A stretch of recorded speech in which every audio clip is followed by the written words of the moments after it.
అదే RTV app వార్తల్ని క్షణాల్లో చదివే అవకాశం ఉంటుంది. ఒక న్యూస్ పేపర్, ఒక టెలివిజన్ ఛానల్ మీ చేతుల్లో ఎప్పుడూ ఉంటాయి. మీడియా మిత్రులకు నమస్కారం. ఈరోజు infinity ground beside Yellanki college Patelguda పటాన్చెరులో గౌరవ కలెక్టర్ గారితో అదేవిధంగా ఎస్పీ గారితో గ్రౌండ్ పరిశీలించడం జరిగింది. ఈ గ్రౌండ్ గౌరవ ప్రధానమంత్రి నరేంద్ర మోదీ గారు 5వ తారీఖు నాడు కొన్ని అభివృద్ది కార్యక్రమాల్ని ప్రజలకు అంకితం చేయడానికి రావడం జరుగుతున్నది.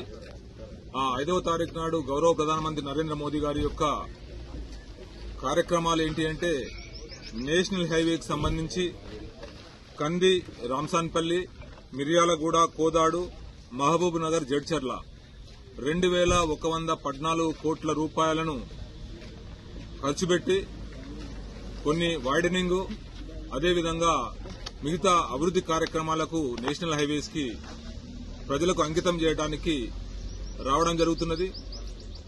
ముఖ్యంగా తెలంగాణ ప్రజలందరికీ కూడా చాలా సంతోషకరమైన విషయం. ఇప్పటికే గౌరవ ప్రధానమంత్రి గారు తెలంగాణకు కొన్ని లక్షల కోట్ల రూపాయలు అభివృద్ది కార్యక్రమాలకు చేయడం జరిగింది. ఈ టైంలో కూడా నేషనల్ హైవేస్ కు దాదాపు కొన్ని వేల కోట్ల రూపాయలను కూడా తీసుకురావడం జరిగింది. గత నెలలో గౌరవ రైల్వే ప్రాజెక్టులను కూడా ప్రారంభించడం జరిగింది. ఇప్పుడు మళ్లీ ఇంకా రైల్వే ప్రాజెక్టులను కూడా ప్రారంభించే దశలో ఉన్నవి. ఇప్పుడు నేషనల్ హైవే ప్రారంభించడానికి గౌరవ ప్రధానమంత్రి నరేంద్ర మోదీ గారు రావడం జరుగుతున్నది. కాబట్టి తెలంగాణ ప్రజల యొక్క ఆకాంక్ష ఏంటంటే అభివృద్ది. ఆ అభివృద్దికి నిదర్శనం ఎవరు అంటే గౌరవ ప్రధానమంత్రి నరేంద్ర మోదీ గారు. ఇవాళ భారతదేశము అభివృద్ది పథంలో నడుస్తుంది. ముఖ్యంగా ప్రపంచ దేశాలలోనే ఈరోజు 5వ స్థానానికి ఈరోజు మనం భారతదేశం రావడం జరిగింది. దానికి పూర్తి కారణం ఎవరు అంటే గౌరవ ప్రధానమంత్రి గారి యొక్క అవినీతి లేని పాలన ఈరోజు ఉన్నది. కాబట్టే మనము 10వ ప్లేస్ నుంచి 5వ ప్లేస్ కి రావడం జరిగింది. ఈరోజు ప్రజలందరూ కూడా ఎదురు చూస్తున్నారు గౌరవ ప్రధానమంత్రిని నరేంద్ర మోదీ గారిని మరి 3వసారి కూడా ప్రధానమంత్రిని చెయ్యాలి అని చెప్పేసి.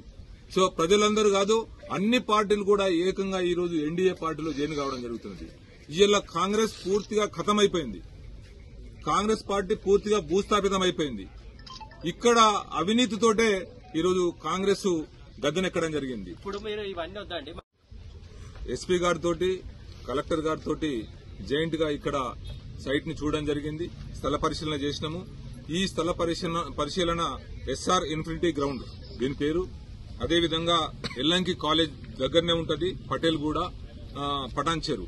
ఇక్కడ 5వ తారీఖు నాడు గౌరవ ప్రధానమంత్రి నరేంద్ర మోదీ గారి యొక్క శంకుస్థాపన కార్యక్రమాలు, బహిరంగ సభ ఉంటుంది. 5వ తారీఖు నాడు 10:30 గంటలకు ఇక్కడ ప్రారంభోత్సవ కార్యక్రమం ఉంటుంది.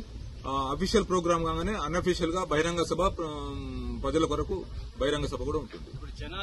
మేము 1,00,000 మందిని జనాభాను సమీకరణ చేస్తాము. తప్పకుండా 1,00,000 రావడానికి కూడా మొత్తం సన్నాహం చేసుకోవడం జరిగింది. మా పార్టీ తరఫున, భారతీయ జనతా పార్టీ తరఫున కార్యకర్తలు, ప్రజలు, అభిమానులు అందరూ కూడా, శ్రేయోభిలాషులు ప్రతి ఒక్కరు కూడా ఈ 2 నియోజకవర్గాలకు, పార్లమెంటు నియోజకవర్గాలకు సంబంధించి జహీరాబాద్ పార్లమెంటు నియోజకవర్గము అదేవిధంగా మెదక్ పార్లమెంటు నియోజకవర్గానికి సంబంధించి పెద్ద ఎత్తున జన సమీకరణ ఉంటుంది. 1,00,000కు పైగా జన సమీకరణ ఉంటుంది. అధికారులు పూర్తి స్థాయిలో మాకు పర్మిషన్లు ఇస్తున్నారు. మేము పర్మిషన్స్ అప్లై చేసినాం. వచ్చేసింది, పర్మిషన్స్ వచ్చేసి. వాళ్ళు కరెక్షన్స్ ఉంటాయి కదా, ఎస్పీజీ వాళ్ళు వస్తారు కాబట్టి కరెక్షన్స్ ఉంటాయి. ఆ కరెక్షన్స్ రెక్టిఫై చేస్తాం ఇవన్నీ. ఓకే, ఇంకా ఇదే, దీనిలో ఇంకా మార్పేముండదు. మరిన్ని వీడియోస్ కోసం ఛానల్ ని సబ్స్క్రైబ్ చేయండి. లేటెస్ట్ అప్డేట్స్ కోసం వాట్సాప్ ఛానల్ ని ఫాలో చేయండి. అండ్ లింక్ డిస్క్రిప్షన్ లో ఉంది.